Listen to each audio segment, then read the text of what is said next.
Oui, alors l'un des arguments les plus fréquemment employés, c'est la désocialisation. Contre l'école à la maison, on parle de désocialisation. Alors d'abord, c'est complètement faux. Les enfants qui font l'école à la maison ne sont pas désocialisés. Au contraire, ils sont en moyenne nettement plus socialisés que les autres enfants. Mais ce que je voudrais dire, c'est attirer l'attention des gens qui pensent que l'école à la maison désocialise. Rappelez-vous que les enfants qui sont à la maison, d'abord ont très envie d'avoir des amis parce que justement, ils sont à la maison plus souvent que les autres. Et d'autre part, ils ont des parents qui ont le scrupule de leur enfant, qui ont une inquiétude, un souhait de quelque chose de qualité pour leur enfant, qui souhaitent que leur enfant ait une bonne scolarité. Et ce niveau d'exigence amène obligatoirement, systématiquement, tous les parents à se poser la question du contact et de la relation aux autres. Et ces parents sont des gens qui ont toujours un très grand soin dans les relations qu'ils ont avec le monde qui les entoure. C'est pourquoi les enfants déscolarisés qui font l'école à la maison ont en général plus d'activités et des relations extérieures avec les autres enfants de meilleure qualité que les enfants qui sont à l'école. Et puis je voudrais ajouter ce fait évident que ce n'est pas l'école à la maison qui désocialise les enfants, c'est bien plutôt l'école tout court. Car les individus désocialisés de notre société sortent de l'école. Donc qu'a fait l'école pendant tout ce temps? L'école ne va pas vous protéger systématiquement de la désocialisation par ces programmes qui ne sont plus d'actualité, qui ne correspondent pas au fonctionnement naturel du cerveau. On sait, les neurosciences ont montré que les programmes utilisés encore aujourd'hui dans le système scolaire français ne sont pas en adéquation avec le développement naturel du cerveau. Donc, notamment les méthodes globales, semi-globales. Bon. Donc, c'est un moyen de marginaliser un enfant, ne pas utiliser un bon programme. Vous le mettez de côté. Vous l'amenez à l'incompréhension, vous l'amenez à la dyslexie, etc.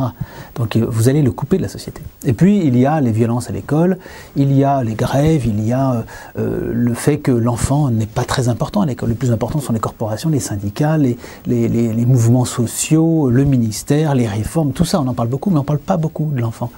Alors comment voulez-vous qu'un enfant qui est simple, qui ne comprend pas toutes ces choses, qui voit des choses simples, saines, vraies, comment voulez-vous qu'il s'y retrouve? Il est dans un monde où le langage est incompréhensible.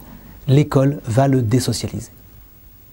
Et puis, ajoutez à ça la brusquerie, la violence inhérente à l'école. D'une part, entre enfants, et donc là, il n'y a pas beaucoup d'interventions. On sait qu'il y a relativement peu d'interventions. Donc les adultes sont assez limités dans les interventions et parfois, ils ne font pas attention à ce qui se passe sur la cour de récréation. Donc il y a parfois des violences qui s'exercent, des trafics, etc. Bon. Alors ce n'est pas toujours le cas, ce n'est pas systématique, il y a des écoles où les choses se passent bien, Dieu merci, mais vous avez ce type de violence. Et puis vous avez une rigidité du système, le fait qu'un enfant doive rentrer dans le moule. Et c'est une violence en soi qui peut puissamment désocialiser un enfant. Quand un enfant se sent obligé de rentrer dans le moule et que son cœur lui dit « je ne suis pas fait pour ce système », et c'est très fréquent, croyez-moi, les cas de phobie scolaire, de dyslexie, de blocage, de troubles de comportement, ont pour beaucoup une origine de ce côté-là, un malaise de l'enfant à l'école. Eh bien, c'est une violence, et si cette violence persiste et va au-delà des forces de l'enfant, alors l'enfant se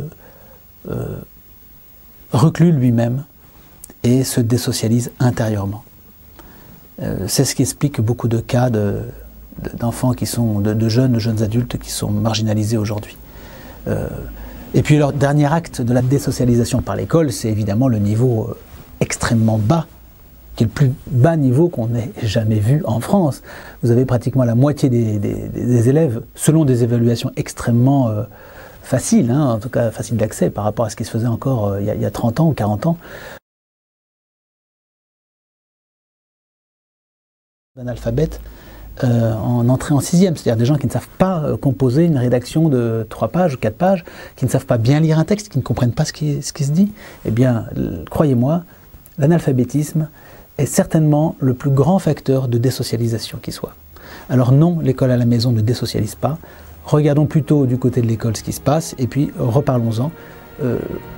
Tous les enfants que nous avons rencontrés, qui font l'école à la maison, sont très bien insérés. Nous n'avons jamais vu d'enfants.